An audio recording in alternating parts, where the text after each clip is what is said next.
नमस्कार विद्यार्थियों।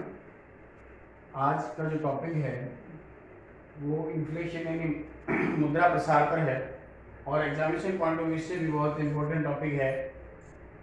और इस टॉपिक के अंदर आज जो हम स्टडी करेंगे, एक इसके जनरल डेफिनेशंस क्या है, इसका अर्थ क्या होता है और इसके टाइप्स क्या होते हैं, उसके बारे में चर्चा करेंगे। लेकिन उससे पूर्व मैं आपको बताना चाहूँगा कि किसी भी देश की अर्थव्यवस्था में जो है दो प्रकार की स्थिति आती है, यानी अर्थव्यवस्था में अप्स एंड डाउन्स की स्थिति आती है, जिसको आप इन्फ्लेशन या डिफ्लेशन के नाम से जान सकते हैं। और अगर हम इसको सामान्य शब्दों में कहें तो अर्थव्यवस्था में तेजी मंदी की स्थिति आती है, जिसे हम बिजनेस साइकिल या ट्रेड साइकिल यानी व्यापार चक्र के नाम से भी जानते हैं। ये एक जनरल फिनोमिना भी होता है इकोनॉमी में कि कभी तेजी की स्थिति रहती है अर्थव्यवस्था में, कभी मंदी की स्थिति रहती है। तो हमारा जो आज का कंटेंट है वो मुद्रा प्रसार पर है और इसमें हम इसके मीनिंग, डेफिनेशन और टाइप्स पर आज इसकी चर्चा करेंगे। देखिए विद्यार्थियों, इन्फ्लेशन जिसको हिंदी में मुद्रा प्रसार के नाम से भी जाना जाता है, और ये दो अलग अलग शब्द हैं, मुद्रा और प्रसार। मुद्रा का मतलब होता है इंग्लिश में मनी और प्रसार का मतलब होता है स्प्रेड, यानी मुद्रा का फैल जाना। तो अगर हम इसको जनरल वर्ड में कहें तो हम ये कहेंगे कि किसी भी देश की अर्थव्यवस्था में जो है उत्पादन की तुलना में मुद्रा की मात्रा का अधिक हो जाना मुद्रा प्रसार कहलाता है। हम इसको इस प्रकार भी कह सकते हैं कि over circulation of currency by the government called inflation, यानी जब सरकार के द्वारा अधिक मात्रा में मुद्रा का निर्गमन कर दिया जाए तो वो स्थिति क्या कहलाती है, मुद्रा प्रसार की स्थिति कहलाती है। मुद्रा प्रसार जब किसी देश की अर्थव्यवस्था में होता है तो उसका जो प्रभाव है वो दो बातों पर पड़ता है। एक पड़ता है प्राइस लेवल पर और दूसरा पड़ता है मनी की परचेजिंग पावर पर। प्राइस लेवल क्या होता है? प्राइस लेवल का मतलब है प्राइसेस ऑफ गुड्स और सर्विसेज, यानी वस्तु और सेवाओं का जो मूल्य है उसको हम कीमत स्तर, जिसको हम जनरल प्राइस लेवल या सामान्य कीमत स्तर भी कह सकते हैं।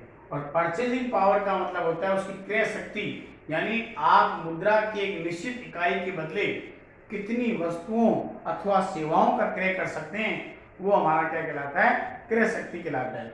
किसी भी देश की अर्थव्यवस्था में जब मुद्रा प्रसार की स्थिति होती है तो उसका प्रभाव प्राइस लेवल और परचेजिंग पावर पर पड़ता है। तो अगर आप देखें लेकिन उसका जो प्रभाव है वो प्राइस लेवल पर और परचेजिंग पावर पर अलग अलग होता है। मतलब ये है कि प्राइस लेवल के साथ में इन्फ्लेशन का जो संबंध है वो डायरेक्ट होता है, सीधा संबंध होता है। अर्थव्यवस्था में जितना ज्यादा मुद्रा की मात्रा बढ़ती है यानी इन्फ्लेशन होता है, उतना ही वस्तुओं सेवाओं की जो कीमतें हैं वो लगातार बढ़ती है। लेकिन परचेजिंग पावर के साथ में उसका जो रिलेशन है वो कैसा होता है, नेगेटिव होता है, विपरीत होता है, ऋणात्मक होता है। अर्थव्यवस्था में जितनी अधिक मुद्रा की मात्रा बढ़ेगी तो उतनी ही मुद्रा की जो क्रय शक्ति है वो क्या हो जाती है, कम हो जाती है, यानी महंगाई हो जाती है। फॉर एग्जाम्पल, अगर आप कोई वस्तु 10 रुपये प्रति इकाई में क्रय कर रहे थे, due to increase the price, कीमतें बढ़ गई मान लीजिए, तो इसका मतलब है आपको उतनी ही मात्रा के लिए ज्यादा मूल्य चुकाना पड़ रहा है, यानी उस मनी की जो परचेजिंग पावर है, जो क्रय शक्ति है, वो कम हो गई है। हालांकि इन्फ्लेशन को अलग अलग अर्थशास्त्रियों ने अलग अलग परिभाषाओं के आधार पर, अलग अलग आधार पर परिभाषित किया है, जिसमें से कुछ मुख्य दो परिभाषाओं को मैं आपके सामने बताना चाहूंगा। क्राउथर ने लिखा है कि inflation is that stage where value of money decreases and price of goods increases, यानी उन्होंने बताया कि मुद्रा प्रसार वह अवस्था होती है जिसके अंदर मुद्रा का मूल्य गिरता है और वस्तुओं का मूल्य बढ़ता है। लेकिन इस डेफिनेशन को जो है एप्रोप्रिएट नहीं माना जा रहा है। क्यों? क्योंकि मैं आपको बता दूं, every time rising the money in economy is not cause of the inflation, यानी हमेशा ही हर समय मुद्रा की मात्रा का अर्थव्यवस्था में बढ़ना जो है वो इन्फ्लेशन का कारण नहीं होता। मुद्रा की एक निश्चित मात्रा के बाद जब और ज्यादा मुद्रा की मात्रा अगर बढ़े तब इन्फ्लेशन बढ़ता है, क्योंकि कई बार जब डिप्रेशन की स्थिति आती है, यानी मंदी की स्थिति आती है, तो उस स्थिति में सरकार जानबूझ करके मुद्रा की मात्रा को अर्थव्यवस्था में बढ़ाती है, ताकि जो है लोगों को रोजगार वगैरह मिले, और इसके कारण से जो है जानबूझकर किया गया जो मुद्रा प्रसार है, उसके कारण से इन्फ्लेशन की स्थिति नहीं बनती है। यानी तो ऐसी स्थिति में क्राउथर की जो डेफिनेशन दे रखी है, जिसमें ये कहा गया है कि अगर मुद्रा की मात्रा को बढ़ाया जाए तो इन्फ्लेशन होगा, ऐसा नहीं होता है। यानी अनेक बार मुद्रा की मात्रा को सरकार एक निश्चित सीमा तक जानबूझकर अर्थव्यवस्था को वापस मंदी से निकालने के लिए बढ़ाती है, और वो इन्फ्लेशन का कारण नहीं बनता है।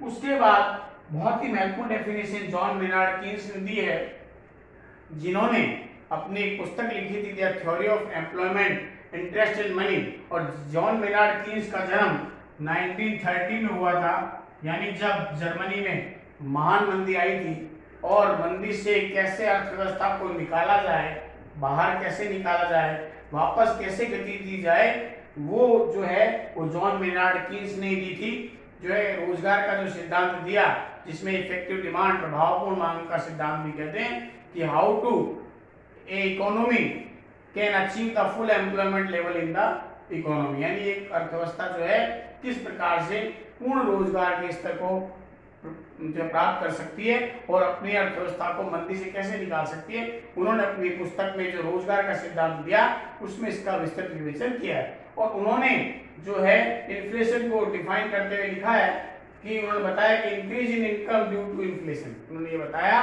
कि जब अर्थव्यवस्था में मुद्रा की मात्रा बढ़ती है तो लोगों की आय में वृद्धि हो जाती है, और जब लोगों की आय में वृद्धि होती है तो वह मुद्रा प्रसार का कारण बनता है। लेकिन उन्होंने एक बात को बहुत जो है स्पष्ट किया है, और उन्होंने बताया कि इन्फ्लेशन दो प्रकार का होता है, एक पार्शियल इन्फ्लेशन होता है और एक फुल इन्फ्लेशन होता है। इन्होंने उसकी जो गति है उसको बताया, और पूर्ण रोजगार के स्तर को भी उन्होंने बताया। जैसा कि इस डायग्राम से आप देख रहे हैं, ये OX एक्सिस पर क्वांटिटी ऑफ मनी को दर्शाया गया है, OY एक्सिस पर employment and the price level, ये कीमत स्तर और रोजगार का स्तर। देखिएगा, मैं आपको इससे पहले बता दूं, पूर्ण रोजगार क्या होता है। पूर्ण रोजगार वह अवस्था है जिसमें योग्यता प्राप्त, काम चाहने वाले सभी लोगों को रोजगार मिल जाए। हमेशा ध्यान रखिएगा, जब तक कोई भी इकोनॉमी फुल एम्प्लॉयमेंट लेवल को प्राप्त नहीं करती, तब तक इन्फ्लेशन नहीं होगा। क्यों नहीं होगा?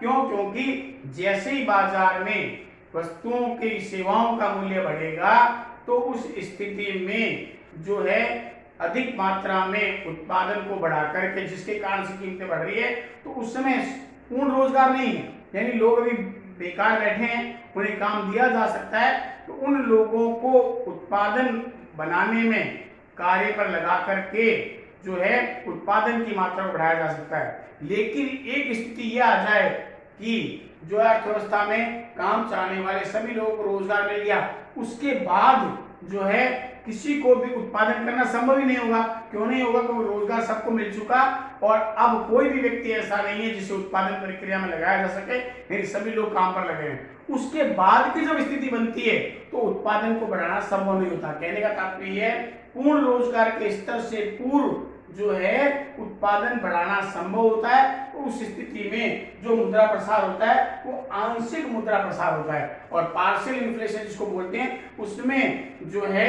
वह वस्तुओं और सेवाओं का जो मूल्य है वो कम बढ़ता है, और क्रय शक्ति में जो गिरावट आती है वो भी कम आती है। लेकिन जब इकोनॉमी फुल एम्प्लॉयमेंट लेवल को प्राप्त कर लेती है, जैसा कि आपने इसमें देख रहे हैं, ये OF यानी FF रेखा जो दिखाई गई है, ये फुल एम्प्लॉयमेंट लाइन है, पूर्ण रोजगार की जो है, उसके बाद जो इन्फ्लेशन होगा, यानी उसके बाद लोगों को काम देना संभव नहीं, क्योंकि लोग है ही नहीं, सभी लोगों को काम मिल गया। उस स्थिति के बाद अगर मूल्य बढ़ता है तो उत्पादन बढ़ाना संभव नहीं है, क्योंकि इन्फ्लेशन को कंट्रोल करने का कारण एक होता है कि जिन वस्तुओं के कारण से कीमतें अप्रत्याशित रूप से बढ़ रही है, उनका उत्पादन करें और उसकी बाजार में पूर्ति दे दें, और पूर्ति जब दे दी जाएगी तो स्वतः उसका मूल्य नीचा हो जाता है। तो कीन्स ने बहुत ही सुंदर तरीके से इन्फ्लेशन को बताया है कि पूर्ण रोजगार के स्तर से पूर्व जहां पर प्रभावपूर्ण मांग में वृद्धि की जा सकती है, वहां आंशिक मुद्रा प्रसार होगा, और पूर्ण रोजगार के स्तर के बाद जहां रोजगार देना संभव नहीं है, उत्पादन करना संभव नहीं है, वहां पर पूर्ण मुद्रा प्रसार यानी जहां पर तेज गति से जो है वस्तु सेवाओं का मूल्य बढ़ जाएगा। इस प्रकार से उन्होंने इन्फ्लेशन या मुद्रा प्रसार के कंसेप्ट को स्पष्ट किया है। अब हम ले रहे हैं इसके टाइप्स क्या हैं। इन मुद्रा प्रसार अलग अलग जो है तरीकों से होता है और अलग अलग इसके कारक भी हैं, और ऐसी स्थिति में कौन कौन से इसके प्रकार हैं, इसको 3 भागों में बांटा गया है।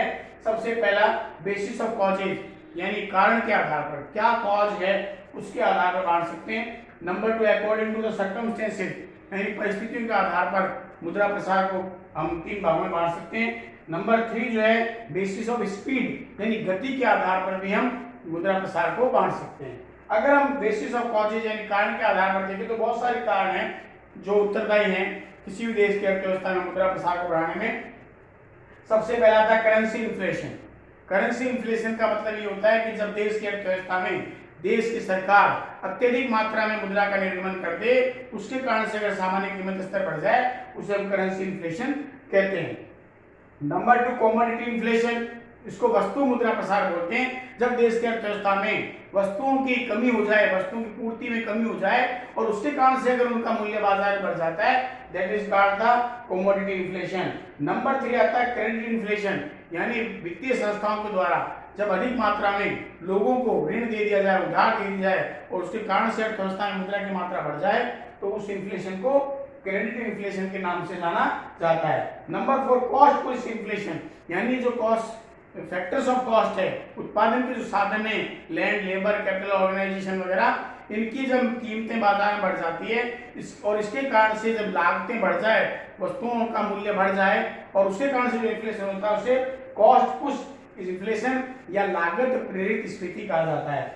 नंबर 5 आता है डिमांड पुल इन्फ्लेशन, यानी किसी वस्तु विशेष की मांग में वृद्धि होने के कारण से कीमतों में जब अप्रत्याशित वृद्धि हो जाती है, उसे क्या कहा जाता है, मांग प्रेरित स्फीति या डिमांड पुल इन्फ्लेशन कहा जाता है। नंबर 6 आता है प्रॉफिट इन्फ्लेशन, जब बड़ी बड़ी कंपनियों को, बड़ी बड़ी जो व्यावसायिक प्रतिष्ठानों को लाभ जब अधिक मात्रा में होता है तो वे अपने अंशधारियों को क्या करते हैं, लाभांश के रूप में पैसा देते हैं और उनकी मौद्रिकाएं बढ़ जाती है, उनकी रेवेन्यू बढ़ जाती है, इनकम बढ़ जाती है, जिसके कारण से अर्थव्यवस्था में मुद्रा की मात्रा अधिक होने पर इन्फ्लेशन जो हो जाता है। फिर नंबर 7 है फाइनेंशियल इन्फ्लेशन, वित्तीय मुद्रा प्रसार, जब सरकार के द्वारा बड़े बड़े विकास कार्यों के लिए भारी मात्रा में जो है वित्त की जब आवश्यकता होती है, उसको वित्त को खर्च किया जाता है, अधिक मात्रा में पैसा अर्थव्यवस्था में आ जाता है, उसके कारण से जब मुद्रा प्रसार होता है उसे वित्तीय मुद्रा प्रसार के नाम से जाना जाता है।